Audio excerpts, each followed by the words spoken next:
Good morning, everyone. We continue our devotion. Please open your Bible in the book of Luke, chapter 4, verse 40 to 41. Today is Sunday. Uh, if you have a Bible, please open in the Luke chapter 4, verse 40 to 41. When the sun was setting, all those who had any that were sick with the virus disease brought them to him, and he laid his hands on every one of them and healed them. Verse 41. And the demons also come out of many, crying out and saying, You are the Christ, the Son of God.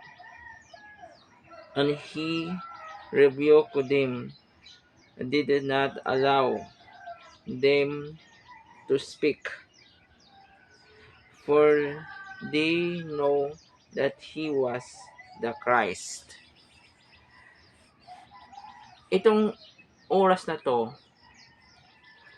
si Jesus ay nagpagaling ng mga sakit, sa iba-ibang mga klaseng sakit, pati din magpalayas ng demonyo, ng mga demons ay kaya niya paalisin sa katawan ng tao. Yung mga sumasapi, yung mga demonyo, yung mga demons, they cried out loud. Umiiyak sila kasi alam nila sa yung tao na yan ay makapangyarihan, Diyos, at tagapagligtas sa sanlibutan. Alam nila si Kristo na nasa harap nila. Kaya in-rebuke ni Jesus na sila hindi magsalita kasi alam niya na siya ay si Kristo Jesus. Mga kapatid, itong verse na ito, itong topic na ito,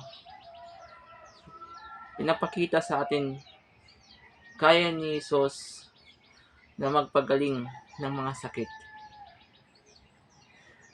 Yung karamdaman, kaya niya magpagaling yung mga imposible na mga sakit. Kaya niya. Wala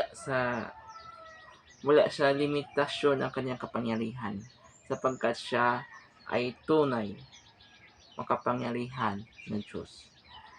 Even demons, kaya niya utusan na lumayo sa katawan ng tao.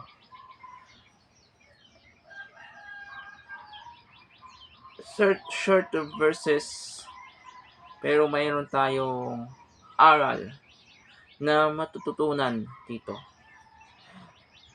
Maniwala ka lang sa Kanya, manalig, sumampalataya, ikaw ay gagaling sa iyong karamdaman, sa iyong nararamdaman ngayon.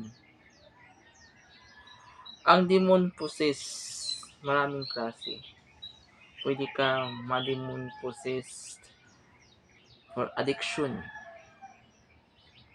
Addict sa computer, addict sa cellphone games, online games. Pwede ka din ng demon possessed, gagamitin ni Satan ng mga demonyo. Yung mga bagay na magpapalayo sa iyo, sa relasyon mo sa Panginoon. Pero kapatid, tandaan mo, sumampalataya ka lang sa Kanya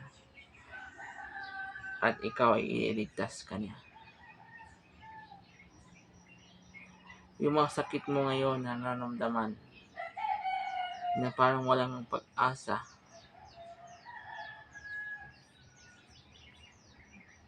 alalahanin mo may Diyos na kaya niya i-rebuke yung mga sakit, mga disease, virus, o ano pa man. Yun lang po kapatid, mga nanonood sa aking video.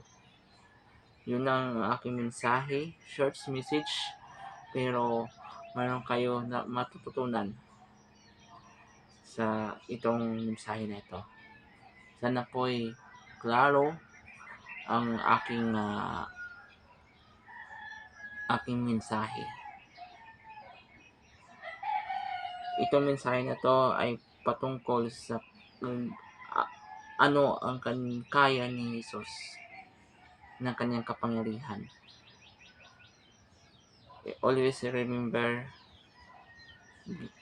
kanyang kapangyarihan ay limited. Hindi limitado. Hindi limitado ang kaniyang kapangyarihan. Walang imposible sa Kanya. God, walang imposible sa Kanya. Yun lang po, at maraming salamat. And God bless.